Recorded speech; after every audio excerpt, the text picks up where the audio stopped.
talking about Initiative 65, struck down by the Supreme Court this past Friday. Joining us now, the one, the only J.T. Williamson. Morning, J.T.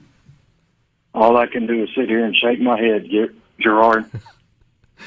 Shake my head. I tried to tell y'all, don't be trying to put pot chops in Madison, Mississippi. Nobody listened to me.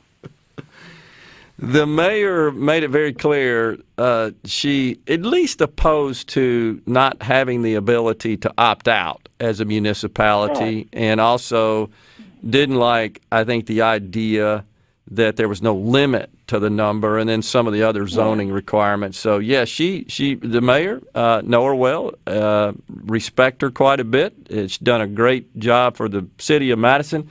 She is, as you know, JT, very protective of her city. That's her baby, man. She'll tell you real quick. And you can be mad at Mayor Hawkins Butler all you want to be. I know a lot of people are. A lot of people are mad at the Supreme Court justices that they overturn the will of the people. I've heard it all. I've listened to it all weekend. Here's the bottom line. You had checks and balances. That's what we have. There was a lawsuit that had merit that was brought before the Supreme Court, and the Supreme Court agreed with it. Now, if you're upset, don't be upset with Mayor Hawkins Butler. Don't be upset with the Supreme Court. You need to call your legislator. That's who you need to be upset with. I know it's easy to blame whoever you want to blame, but you need to be calling your legislator right now and talking with them about this. I do believe, George, that they're going to, they tried to pass a bill. I think they got one out of the Senate that was going to back up this in case this happened, and it never made it through the House. Yeah. So I do think, I don't think you're going to see a special session because we're not ready to implement the medical marijuana thing, no more than we would have been ready to implement it if 65 would have stood in the Supreme Court. We weren't ready, and weren't going to make the deadline anyway. Everybody can think what they want, but we weren't ready. Mississippi Department of Health wasn't ready. They've been dealing with a little thing called COVID. But I think you'll see at the beginning of the year, of next year, I think you'll see the legislature tackle this issue. I think you'll see it with stipulations in it, which it should be. Because I'm going to tell you this, and I've said it before. Initiative 65 was very poorly written. It was done by a lot of out-of-state people. They spent millions and millions and millions and millions of dollars here so they could make millions and millions and millions of dollars because no tax revenue was going to go to schools. No tax revenue was going to go to roads and bridges. It was only going to go back into the medical marijuana program. There were a lot of flaws with Initiative 65 that needed to be corrected, and I think the legislature is going to address that. I think they're going to tax it the way it needs to be taxed. If we're going to do this, the state of Mississippi should at least get money from it if we've got to administer it. I think you're going to see some restrictions on where these places can be, and I think we're going to give the cities the abilities to opt out. Hell, even California's medical marijuana laws give California cities the ability to opt out, where Initiative 65 would have never done that. They could have gone anywhere they wanted to go as long as they, could have found a place that would take their rent. That's the other side of this whole thing is what people need to understand. This whole medical marijuana industry that everybody's talking about, you can't put the money in the bank. If you're a landlord, you take their money. I guess you spend it, you keep it as cash. I don't know what you do.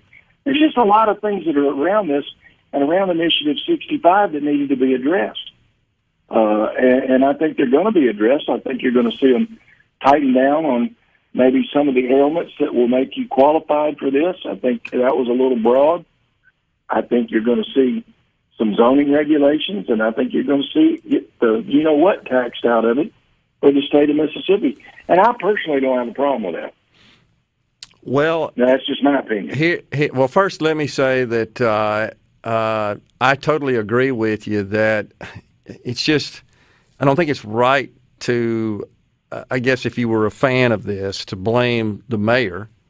She opposed it, and she found what is a fairly glaring legal loophole that exists because for two reasons. One, the legislature really failed to cure this problem where there's a conflict with the 4 and 5 congressional districts, and that's been going on a long time, and bills were filed to do so and never got any traction. So that's the first thing, which essentially means, as far as I'm concerned, and I'm not a legal expert here, we got Aaron Rice coming on later, we're going to pose this question to him, but it means we don't really have a valid citizen-initiated ballot measure process, as the Constitution of Mississippi says we're supposed to have. That doesn't exist right now. So that's... It hasn't existed for a while. Right, exactly. Because, like I said, if you want to be mad at somebody, you need to be mad at the legislature. Yeah. Don't be mad at Mary Hawkins Butler. Don't be mad at the Supreme Court. She did what she had to do to protect her city. And she said from the beginning she was against it. I was against it for that exact reason. Because there was no zoning ordinances in this thing, and you could have put a pot shop anywhere you wanted, except 500 feet within a school. Well, that's less distance than what law enforcement gets for enhanced penalties for people selling close to a school. That's 1,500 feet. So there's a lot of things that needed to be redone, and people didn't read it. All they just saw was the flashing lights and the fact that, we can get some medical marijuana. Well, they didn't pay attention to what it could have meant. Because here's the deal, Gerard, if Initiative 65 would have stood and been the way it was, all the pot shops are going to be where the money's at. Because if you think you're going to go get a insurance, if you think insurance is going to pay for your medical marijuana, I got some land I want to sell you, okay? It's going to cost you a lot of money to buy it, plus you're going to have to get the card. It's not going to be cheap, and Medicaid, Medicare, and your insurance ain't going to cover it. So here's what I would say is a potential issue, is that if the legislature, in fact, drafts legislation to establish a medical marijuana program, if they limit those who would be eligible for a prescription, I've heard some even say it should be terminally ill patients only, those that have been diagnosed as such. I think that might limit the addressable market to the fact that there's really no reason that the industry would even come to fruition, that there's just not enough revenue opportunity because it would be so limited in terms of who could get it. So that's something that I think they'll have to wrestle with and grapple with in coming to, I think, a reasonable compromise here. What do you think about that, JT? Well, Gerard, I mean, you know what I've been battling here for over a year. Yep. I've never once had the desire or the need for marijuana. I just haven't. Mm-hmm. I've been able to tolerate my treatments. I've been able to do everything I can do. Now, there's a lot of people I've seen that haven't, okay? There's a lot of people I've seen here that are skinny as a rail, can't eat, can't keep nothing down. Would that help those patients? Probably so. I think I don't know if the legislature's equipped to do it. I do think Initiative 65 opened it up a little bit too much. For certain ailments and certain things. Should it be just for terminally ill patients? No, I don't think so. I think there's a lot of different things that it could benefit. I'm not against medical marijuana. I never have been. I was against Initiative 65. I think it needs to have some teeth put in it for law enforcement. I think it needs to have some teeth put in it for the medical marijuana cards that need to be addressed by law enforcement for people when they pull over someone, and they have to go through that process, which Initiative 65 didn't address. But on that same sense, I do believe that it can, in certain cases and in some instances, help people. I've seen that out here. I've seen people that probably could have benefited from it. There is marijuana that's available for people. It's called Marinol. It's in a pill form, and it does a lot of the same things that smoking marijuana does. Another thing that I had a big problem with was the amount of weed that they were going to let people have was just tremendous. Yeah. It was just outrageous, the amount of weed that they were going to allow one person to have. What was it? Well, wasn't it 4 ounces a month? It was some insane amount of weed that was going to turn into be nothing but black market that people were going to turn around and sell. And I think that's another thing that they need to look at. Yeah. But if you're mad, if you're pissed off about this, don't be mad at Mayor Hawkins Butler. Don't be mad at the Supreme Court. You need to call your legislature. I You agree. need to call your legislator, and you need to tell them I agree. that, you need to get on this. You need to get on the initiative process, and you need to do your job. It's break time. You're going to hang with us, though, right, JT? I can, sure. Yeah. All right. We got JT on the line. Stay with us, folks. We'll take a break right here. We'll be right back. We've got JT on the line. JT, are you in Mississippi? Or are you back in Houston today? No, I'm still in Houston, Gerard. We've been out here for a while. I'm actually in the clinic. My wife found a little hallway I could get down so everybody wouldn't think I was crazy talking about medical marijuana on the phone. So I'm over here hanging out by a stairwell. She's waiting to hear if they call my name. We've got to go back for what they call fast track. I got you. We're just it's a quick thing. They just took some blood and going to check me out. But Got you. Just hanging out here in Houston, man, ready to come home as soon as I can. Has the ACLU filed a lawsuit for voter ID yet? Rhino and I talked about that last week. We felt like if this thing were to be overturned by the Supreme Court, that would come right away. And that's a complicated legal matter as well.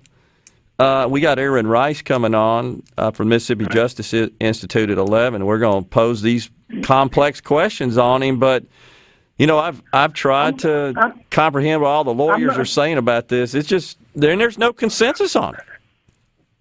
Well, I'm not sure if it'll stick because it's already been implemented. Right. That's what made this deal with Initiative 65 so unique, is because it has not been initiated, and that they were quick enough to do it. Yep. It was convenient that the Supreme Court moved it past the election day. Right. But still, they had to rule on it. That was one of those things once they did it, and had to go about it. And if you stop and you think about it and you really try to wrap your head around how they won this thing, is they're basically saying that it was impossible to collect the signatures from 5 congressional districts because there aren't 5 congressional districts. Right. Exactly. There's 4. Yep. It's really mind-blowing to think that they were able to do this. Now, the legislature's known about this for a long time. Yep. They've known about this little flaw, but nobody's ever really challenged them on it till the mayor of Madison decided to do it over Initiative 65. And I still say from where I started, the whole reason why she did it is she didn't want pot shops in her city. And you can take it for whatever it is. She was bound and determined she was going to do everything she could do to stop that, and she did. And again, not to be mad at the mayor, not to be mad at the Supreme Court. You need to be mad at the legislature. You need to be calling your legislator and giving them an earful if you're upset about this. And that's the key that I think people need to understand out of this, is all she was doing was trying to protect her city, which, if I had to guess, Gerard, if it was put on a city referendum, I would say it would pass as much as I-65 passed the state. If you were to put it to a city referendum, if they wanted pot shops in the city of Madison, I would say it would be overwhelmingly voted no. So I think she was doing what the will of the citizens of the city of Madison wanted, not just what Mayor Mary wanted. And I know I would have voted against it for sure. That's just the way I was, because, as I said, the way Initiative 65 was written and the way it was going to be panning out was the majority of your pot shops were going to locate where the money was, because it was going to be very expensive. And I think that's another thing a lot of people weren't realizing. They were all so hot to trot about Initiative 65 and how great it was going to be and all this stuff. It was going to be greatly expensive for people that wanted to use the marijuana and wanted to buy it. And it was going to be put in the places where the money was at so that people could go and, obviously you go where the money's at. You go where the bait's at. You don't fish in the hole where there's no fish. So I think that's another side of it that a lot of people have forgotten. But I still think the legislature's going to visit this. Now the question is, can it get through the House? Will Tate Reeves sign it? I think if Tate Reeves and the House need to go look at how the people voted for Initiative 65. And I believe if I was Tate Reeves and something was coming across my desk dealing with medical marijuana, and I was running for a second term, I'd be signing it. But that's just me. Yeah, I mean, certainly if he is informed about the turnout and the outcome of the ballot measure, it appears that the vast majority of Mississippians do support a medical marijuana program in the state. I agree with you. I don't know how many people dug into all the details of 65 per se. I don't think they did, Gerard. I don't think they did, because if they would have, I think you'd have seen a lot less people vote for it.